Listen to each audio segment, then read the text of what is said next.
Once upon a time in Hollywood. But wait, not this Hollywood. Noticed by one Hollywood Hogan, because so much in this sport centers on egos. This film is written, produced, and directed by Quentin Tarantino and stars Leonardo. I'm gonna lecture your ass about climate change, but not before getting paid six figures and flying on my private jet to lecture you, DiCaprio and Brad frickin' Pitt. Oh, buddy, but I love Brad Pitt, man. He's fabulous, wonderful actor. The film also stars Margot Robbie playing the real-life actress Sharon Tate. Now, I gotta be honest with y'all. This is a unpopular opinion, okay? It's unpopular. I am not a huge Quentin Tarantino fan. But that's okay, because these hands are huge. Believe me. Now, I'm not saying that I hate Tarantino, because let's face it, I respect the hell out of this dude. He's an artist, he's incredible at what he does, and he is by far a die-hard cinema lover, and it shows in all his films. For me, he just tends to use way too much dialogue, and I know a lot of people like that. I understand that. I've just always been more of the Clint Eastwood guy, to where you can say a whole lot without doing all this. But Quentin has his style, and I respect him for it. But with that being said, let me just go ahead and say, I absolutely loved this movie. Quite possibly, it is the best movie I have seen thus far in 2019. Went and saw it earlier, and I loved it so much. I told Kelly, I said, there's no way we're going to go back and watch it again. I mean, even though it was that good, we're not going to go back and watch it twice in the same night. And we did. So yes, I actually went back because I liked this film so frickin' much, and I watched it twice in the same frickin' night.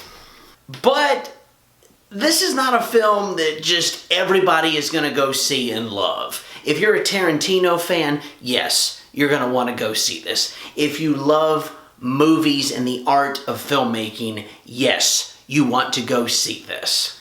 And if you have a real appreciation for the older style of cinema and kind of the glory days of Hollywood, because this takes place in 1969, then yes, you want to go see this film.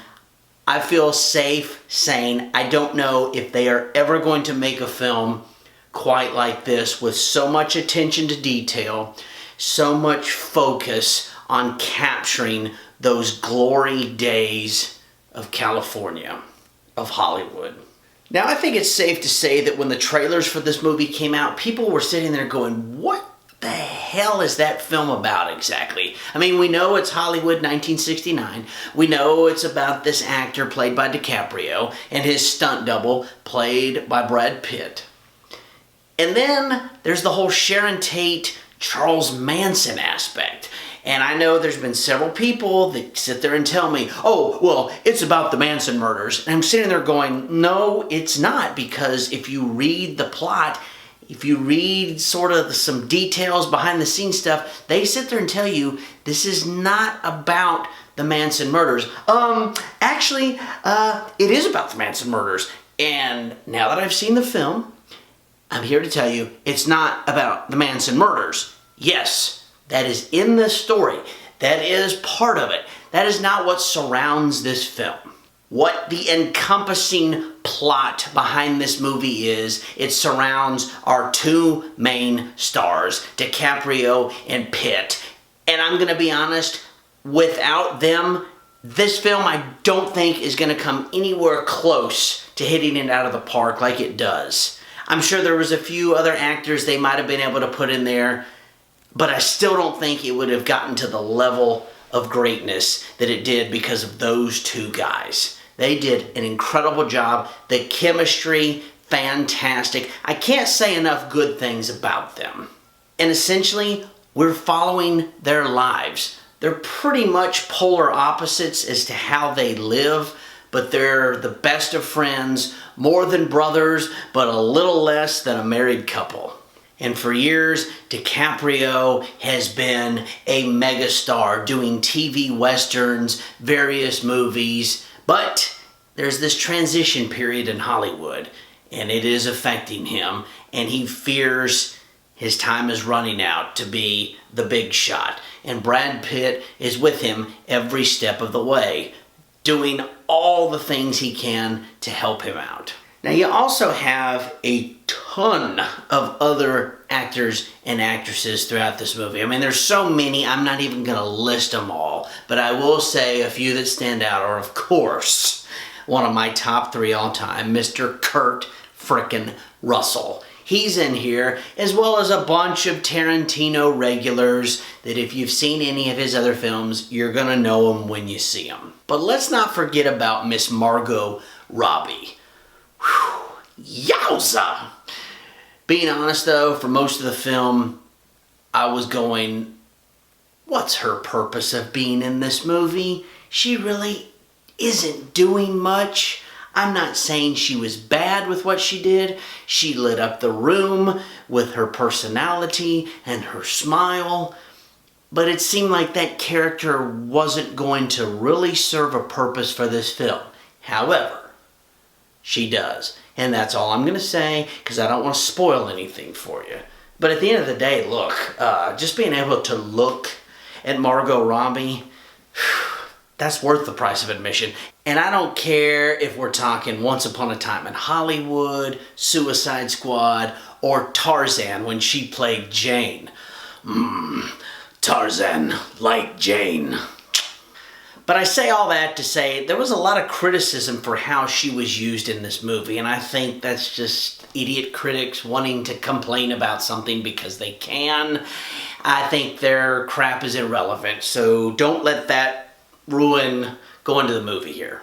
Now look guys, there are so many compliments I could give towards this film, whether it's the cinematography, this camera work is so great. I love how they use this camera to tell the stories, and from scene to scene, the angles that are used, so well done. The music literally is putting you there in 1969. The time period comes alive, and the biggest thing of all is the attention to detail and the effort done to create 1969 Hollywood.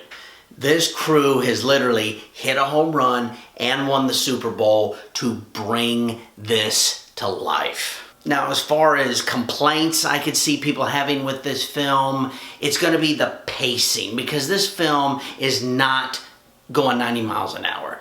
It takes its sweet little time, nice, slow pace. Lots of build-up going on here. Certain scenes people might get bored with, wishing more was going on, but I can tell you there's some really beautiful moments in this film. One of them in particular is with DiCaprio and a young actress that he's working with on set. And it's so great to see little things like that. And I want to remind you that what you are seeing in this film is a very unique and distinct, almost a lost form of filmmaking. Special effects are virtually non-existent in this film. It's just real, authentic movie making. And Leonardo DiCaprio, his performance as everything he does is phenomenal. Dude crushes it every single time. It's no different here. His character of Rick Dalton is a massive success in my eyes, as well as the other cast. All of them did a great job, but the one who stands out most for me, my favorite part about this film, best lines, best scenes, best overall character, is Brad frickin' Pitt. This character that he plays has got to be one of my favorite characters I've seen in a long time. This dude was an absolute badass. Loved Brad Pitt in this film. So in conclusion, yes, by now it's obvious I am recommending this film, but I'm also telling you it's not going to be for everybody. So if you don't like it, don't come crying to me saying, well, I thought it's like, it's not for everybody. But I am confident in giving this a very strong 8.5. And with that being said, I want to thank y'all for watching this, and I hope it has helped, and I hope you have enjoyed it. If you have, please leave me some comments, leave me some likes. It helps the channel. You guys take care, and we'll see you next time.